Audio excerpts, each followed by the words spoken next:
my name is Emma Jagoz, and welcome to Moon Valley Farm. I started Moon Valley Farm as a first-generation farmer in 2012, and for the past 5 years since owning this property, I have really prioritized climate-smart, climate-resilient infrastructure.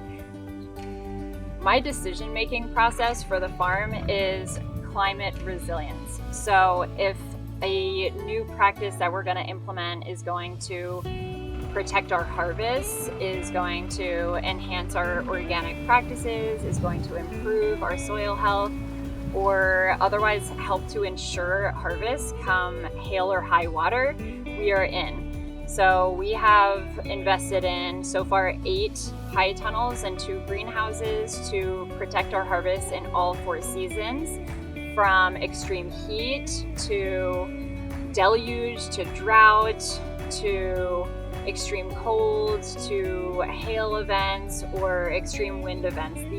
These structures really help us in all of that.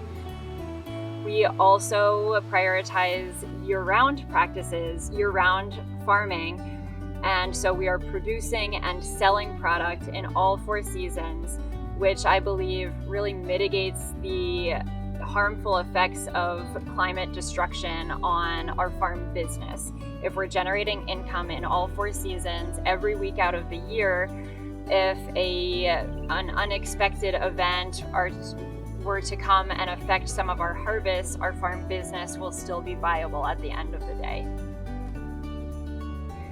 So we also prioritize, I consider large walk-in coolers to be a climate-smart investment because we're able to grow large storage crops and use them for sales in the weeks and months ahead to also protect the bottom line of the business. If we can continue to have cash flow for our farm business, we are going to be more likely to be able to make long-term investments that is climate resilience. I believe that we are attracting customers who are environmentally conscious and who really are educated and care about the climate situation in the world, who care about their carbon footprint, who care about water conservation, who understand the fragility of the regional food supply. And so I believe that our customers are willing to come on as customers and stay because of our organic practices and climate resilient blends.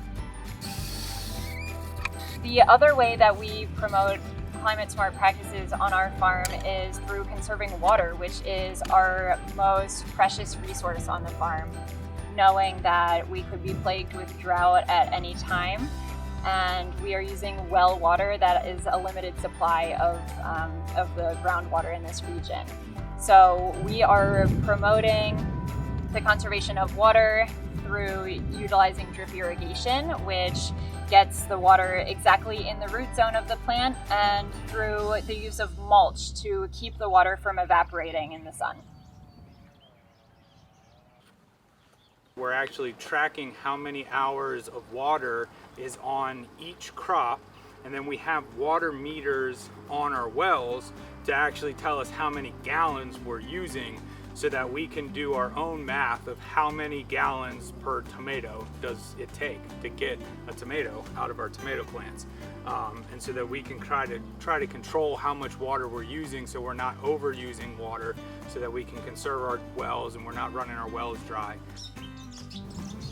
Another way that we employ climate smart practices is through extensive pollinator habitats for not only our honeybees and our apiary on the farm, but for butterflies and beneficial insects.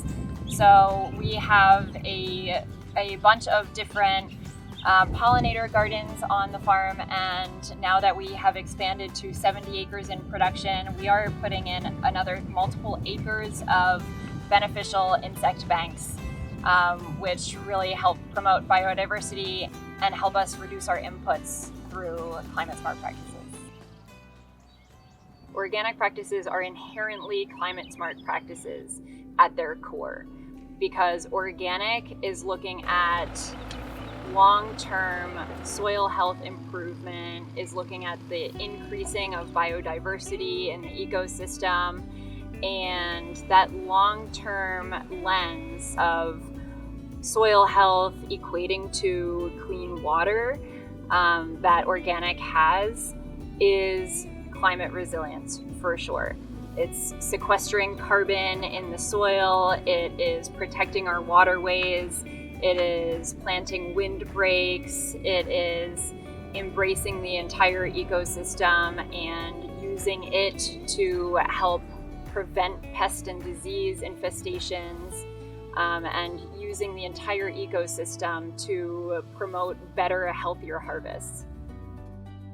Right now, because of the Inflation Reduction Act, there is an unprecedented amount of resources available for the adoption of climate-smart practices on farms, big and small.